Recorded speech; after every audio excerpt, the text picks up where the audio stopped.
Hi guys, welcome to the Pakistani family entertainment. तो कैसे हैं आप? मेरा नाम है खुर्रम और मेरा नाम है वजात। तो यार आज का वीडियो बहुत ही ज़्यादा मस्त होने वाला है। आज हम रिएक्ट करने वाले हैं आखिर कैसे भगवान राम ने मारा कुंभकर्ण को। कुंभकर्ण को यानी कि भगवान राम जी ने मारा है, लेकिन ये उसका भाई है ना, अपना रावण का। हाँ, कुंभकर्ण और बिल्कुल कहते तो बड़ा तो शक्तिशाली यार है सोच, रावण कितना शक्तिशाली था तो कुंभकर्ण में कितना होगा भाई। दोनों भाई हैं। और याद है तुझे, इसने वो मांगी थी वरदान में इंद्रासन मांगने के बजाय निंद्रासन यानी कि नींद में चला गया था लंबी। ओए ओए लेकिन ओए। देखते हैं किस तरह मारा है वजह। वो ये वॉच करेंगे तभी पता लगेगा। सही का तूने तो कड़ंग कर दे स्टार्ट। आज से लगभग 8000 वर्ष पहले अच्छा। त्रेता युग में जब श्री राम के वानर अच्छा, सेना और 8000 रावण के साल राक्षसों के बीच भयंकर युद्ध चल रहा था, तब रावण हारने के कगार तक पहुंच चुका था। उसके तमाम प्रमुख योद्धा हनुमान, लक्ष्मण, अंगद, नल, नील और अन्य वानर व भालू वीरों के वानर भी हाथों बड़े शक्तिशाली वीर थे। गति को प्राप्त भालू हो भी चुके लड़े थे। थे। तब रावण समझ चुका था कि वानर सेना को हल्के में लेना उसकी सबसे बड़ी भूल थी। फिर तमाम वीर योद्धाओं को खोने के बाद उसने अपने छोटे भाई कुंभकर्ण को याद किया।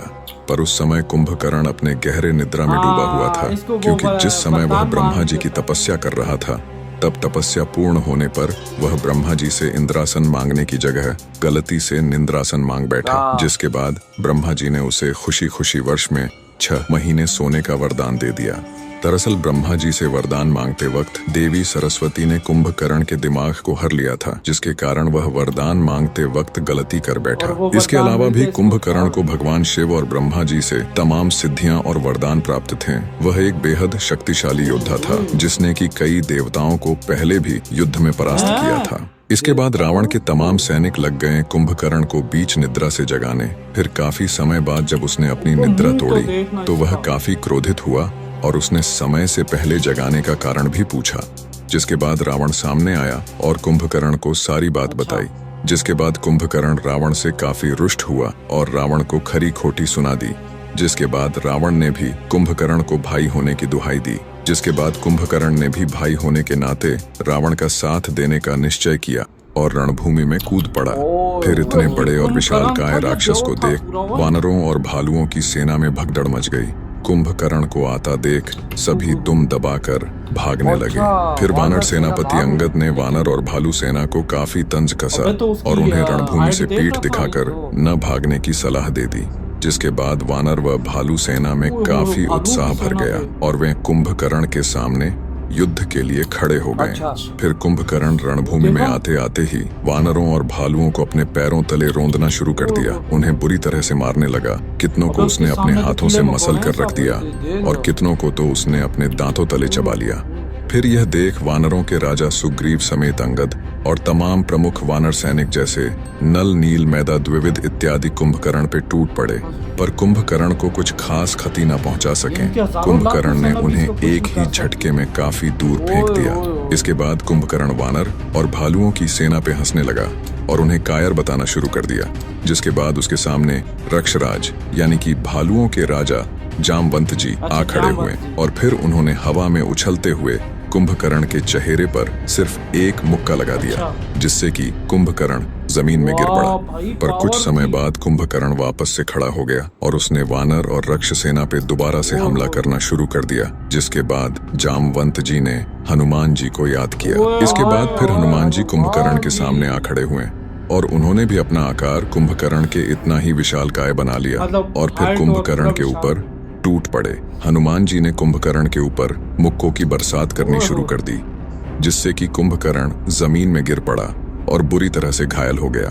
फिर कुछ देर बाद कुंभकर्ण वापस से खड़ा हो उठा और उसने अपनी पूरी ताकत लगाकर भगवान शिव से प्राप्त अपने प्रमुख हथियार शूल से हनुमान जी पे वार कर दिया। उसने शूल को सीधा हनुमान जी के सीने में ही धंसा दिया, जिससे कि हनुमान जी पूरी तरह से घायल हो गए और जमीन में गिर पड़े। इसके बाद कुंभकर्ण जोर से ठहाके लगाने लगा।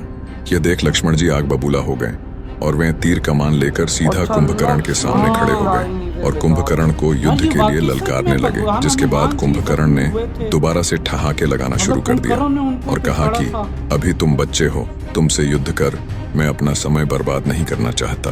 अपने बड़े भाई राम को भेजो, मैं उनसे ही युद्ध करूंगा अच्छा और उनका अंत भी। ओहो। इतना सुनकर लक्ष्मण जी क्रोधित हो उठे और उन्होंने कुंभकर्ण पे तिरों की बरसात कर दी, लेकिन इन तिरों का कुंभकर्ण पे कोई असर न हुआ और फिर कुंभकर्ण जोरों से ठाके लगाने लगा और लक्ष्मण सहित श्री राम का भी परिहास करने लगा।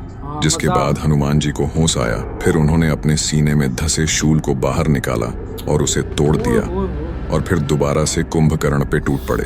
फिर हनुमान जी ने भी कुंभकर्ण को अपने मुक्कों और गदा प्रहार से बुरी तरह घायल कर दिया, जिसके बाद कुंभकर्ण वापस से जमीन में गिर पड़ा, लेकिन कुछ समय बाद वह वापस से खड़ा भी हो उठा। यह देख हनुमान जी फिर से कुंभकर्ण पे आक्रमण करने ही जा रहे थे कि उन्हें श्री राम ने रोक लिया और हनुमान जी को आराम करने की आज्ञा दे दी। दरअसल हनुमान जी या किसी भी बड़े योद्धा के तमाम प्रहारों से कुंभकर्ण सिर्फ मूर्छित ही हो सकता था, लेकिन उसका वध नहीं, क्योंकि दरअसल कुंभकर्ण पिछले जन्म सतयुग काल में हिरण्याक्ष था, जिसका वध श्री विष्णु के तीसरे अवतार वराह अवतार ने किया था।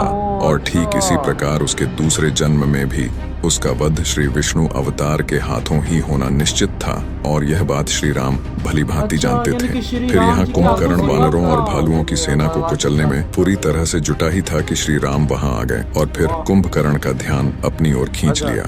श्री राम को सामने देख कुंभकर्ण ने सोचा कि अब युद्ध को लंबा खींचना सही नहीं होगा, सीधे राम का अंत कर युद्ध को विराम दे दिया जाए। और फिर वह श्री राम की तरफ बड़ी तेजी से दौड़ने लगा। कुंभकर्ण को तेजी से सामने आता देख श्री राम ने सबसे पहले तो एक बेहद शक्तिशाली बाण से कुंभकर्ण के ऊपर एक बड़ा प्रहार कर उसे जमीन में पटक दिया। इसके बाद श्री राम ने दूसरे शक्तिशाली बाण से उसके कवच को चकनाचूर कर दिया। फिर तीसरे बाण से उसके एक भुजा को उसके शरीर से उखाड़ फेंका, जिसके बाद श्री राम ने अपने दो शक्तिशाली बाणों को एक साथ चलाकर कुंभकर्ण के दोनों पैरों को ही उखाड़ फेंका और अंत में कोदंड नामक बेहद शक्तिशाली बाण से श्री राम ने कुंभकर्ण का सिर धड़ से उखाड़ फेंका और इस प्रकार से कुंभकर्ण का अंत हुआ और वह वीर गति को प्राप्त हुआ।